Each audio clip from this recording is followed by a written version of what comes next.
حدیث پاک میں ہے میرے آقا کریم رسول اللہ صلی اللہ علیہ وسلم نے فرمایا کہ قیامت کے دن اللہ تعالی حضرت آدم علیہ السلام سے فرمائے گا کہ اٹھیے اور جہنمیوں کو جہنم میں بھیج دیجیے۔ حضرت آدم علیہ السلام عرض کریں گے یا رب تبارک و تعالی کتنوں کو جہنم میں بھیجوں؟ تو اللہ فرمائے گا کہ ہر 1000 میں سے 999 کو جہنم میں بھیج دیجیے اور ایک کو جنت میں۔ اللہ اکبر۔ صحابہ اکرام رضی اللہ تعالی عنہم اجمعین نے جب یہ فرمان سنا نا تو خوف سے رونے لگے اور ہنسنا مسکرانا چھوڑ دیا، بھول گئے ہنسنا مسکرانا۔ حبیب خدا مصطفیٰ کریم صلی اللہ علیہ وسلم نے جب اپنے غلاموں کا، صحابہ اکرام کا یہ حال دیکھا تو ارشاد فرمایا کہ عمل کرو اور اطمینان رکھو۔ صحابہ اکرام یہ سنتے ہی خوش ہو گئے۔ اے ایمان والو، یہ رونے والے، خوف خدا میں آنسو بہانے والے معمولی مسلمان نہیں تھے۔ محبوب خدا رسول اللہ صلی اللہ علیہ وسلم کے دست نبوت پر ایمان لانے والے تمام اولیاء، اقطاب، ابدال سے افضل و اعلیٰ صحابہ اکرام تھے۔ تو معلوم ہوا کہ خوف خدا میں رونے والے، آنسو بہانے والے معمولی لوگ نہیں ہوا کرتے ہیں، بلکہ وہ لوگ خدا کے خوف میں لرزتے ہیں، وہ لوگ کانپتے ہیں، وہ لوگ آنسو بہاتے ہیں جو اللہ تعالیٰ کی بارگاہ میں محبوب و مقبول ہوا کرتے ہیں۔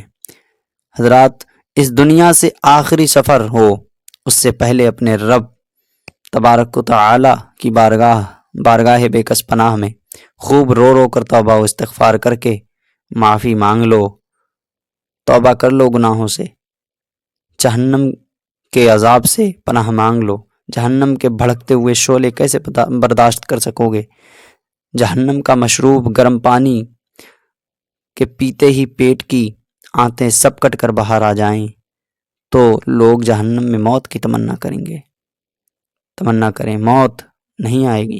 ان کے پاؤں ان کی پیشانیوں سے بندھے ہوں گے، ان کے چہرے گناہوں سے کالے ہوں گے، ان کو باندھ کر منہ کے بل ڈال دیا جائے گا۔ ان کے دائیں بائیں اوپر نیچے آگ ہی آگ ہوگی، ان کا کھانا پینا آگ، بستر آگ، لباس آگ، سب کچھ آگ کا ہوگا۔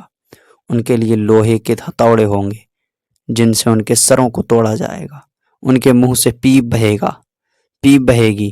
دوزخ کی آگ کی گرمی سے ان کی آنکھوں کی پتلیاں ان کے رخساروں پر بہیں گی، جس سے ان کے رخساروں کا گوشت اور بڑھ جائے گا۔ وہ لوگ اس وقت موت کی تمنا کریں گے مگر انہیں موت کبھی نہیں آئے گی۔ جہنم کے سانپ بچھو کے جسم سے چمٹے ہوں گے، ان کے جسم سے چمٹے ہوئے ہوں گے، تو یہ مناظر دیکھ کر تمہارا کیا حال ہوگا؟ اللہ تعالی ہمیں مومن بنا کر زندہ رکھے، مومن بنا کر اس دنیا سے اٹھائے۔ بے شک مومن ہی جنت کا حقدار ہے۔ سرکار اعلیٰ حضرت فرماتے ہیں تجھ سے اور جنت سے کیا مطلب، وہاں بھی دور ہو، ہم رسول اللہ کے، جنت رسول اللہ کی۔ ہر مومن کو چاہیے کہ وہ عذاب الہی سے ڈرتا رہے، اپنے آپ کو خواہشات نفسانیہ سے روکتا رہے۔ اللہ فرماتا ہے فَأَمَّا مَنْ طَغَىٰ وَآثَرَ الْحَيَاةَ الدُّنْيَا فَإِنَّ الْجَحِيمَ هِيَ الْمَأْوَىٰ وَأَمَّا مَنْ خَافَ مَقَامَ رَبِّهِ وَنَهَى النَّفْسَ عَنِ الْهَوَىٰ فَإِنَّ الْجَنَّةَ هِيَ الْمَأْوَىٰ۔ تو وہ جس نے سرکشی کی، دنیا کی زندگی کو ترجیح دی، تو بے شک جہنم ہی اس کا ٹھکانہ ہے۔ اور وہ جو اپنے رب کے حضور کھڑے ہونے سے ڈرا اور نفس کو خواہش سے روکا تو بے شک وہی جنت کا حقدار ہے، ٹھکانہ اس کا جنت ٹھکانہ ہے۔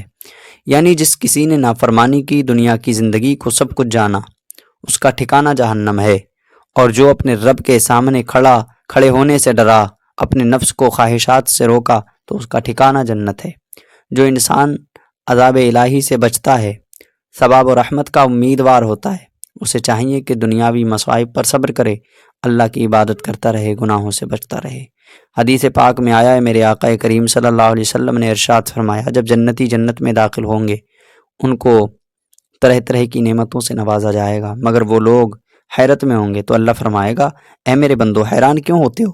تو مومن عرض کریں گے یا اللہ تو نے ایک وعدہ فرمایا تھا جس کا وقت آ گیا ہے، تو فرشتوں کو حکم الہی ہوگا کہ ان کے چہروں سے پردے ہٹا دو۔ فرشتے عرض کریں گے یا اللہ یہ تیرا دیدار کیسے کریں گے، حالانکہ یہ گناہ گار تھے، یہ تو اسیاں شعار تھے۔